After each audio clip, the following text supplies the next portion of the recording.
What if I told you the cost of moving goods across the UK has suddenly dropped, not because demand disappeared, but because there are simply too many trucks on the road? Right now, the UK freight market is experiencing a noticeable shift. Prices for transporting goods by road have fallen sharply, creating new pressure for logistics companies and hauliers across the country. At the center of this change is the TEG Price Index, a key industry indicator that tracks the average price paid per mile for haulage and courier services in the UK. The index is built using real transaction data from transport jobs, making it one of the clearest signals of where freight pricing is heading. Recently, the index recorded a significant decline, dropping to 121.1 points. Despite that fall, prices are still slightly higher compared with the same period last year. The data suggests that the market isn't collapsing, but it is becoming more competitive. And that competition is showing up across multiple transport sectors.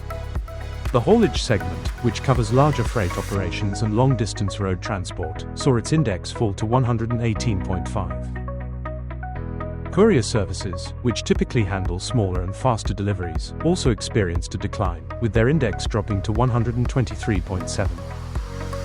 Even the articulated truck segment, often referred to as the Arctic market, has softened.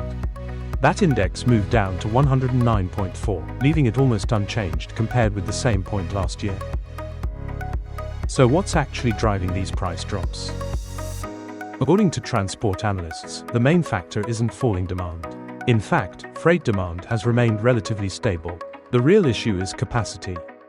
The number of available transport vehicles increased by more than 10%, meaning more trucks and drivers are competing for roughly the same number of jobs.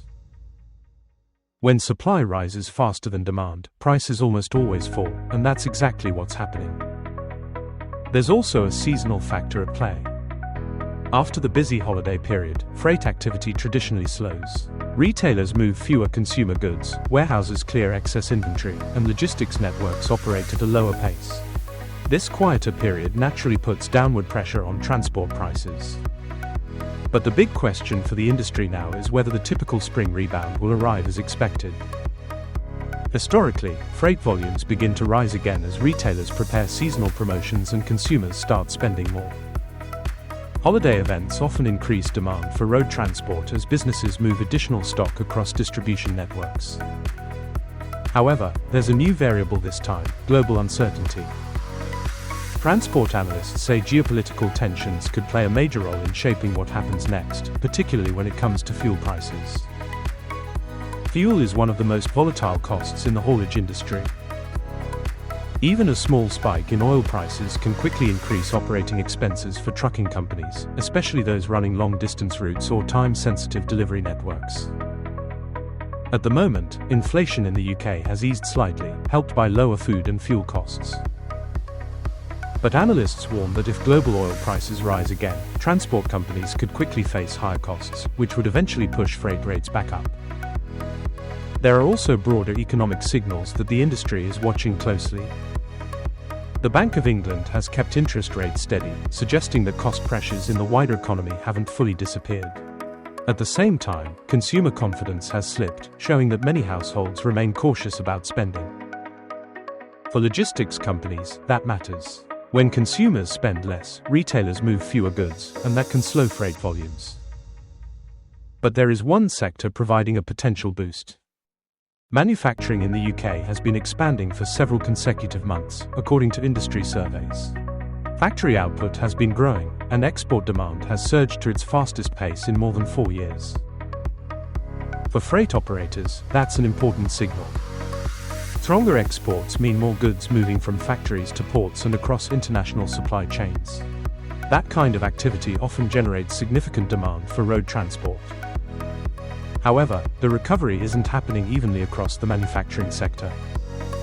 Companies producing consumer goods are currently seeing stronger growth, while manufacturers focused on investment goods are still lagging behind. Smaller firms are also reporting weaker conditions compared with larger producers. This uneven growth means the freight recovery could look very different from previous years. Instead of a broad surge in domestic transport demand, analysts believe the strongest growth may come from export-related shipments and cross-border freight flows. In other words, some routes may see increased demand, while others remain quiet. For UK road freight operators, the next phase will depend on several key factors, such as how quickly retail demand rebounds, whether manufacturing exports continue to rise, and how fuel prices evolve in global markets. Until then, one thing is clear. The UK freight market is entering a period where capacity, competition, and global economic forces will determine who thrives and who struggles on the road ahead.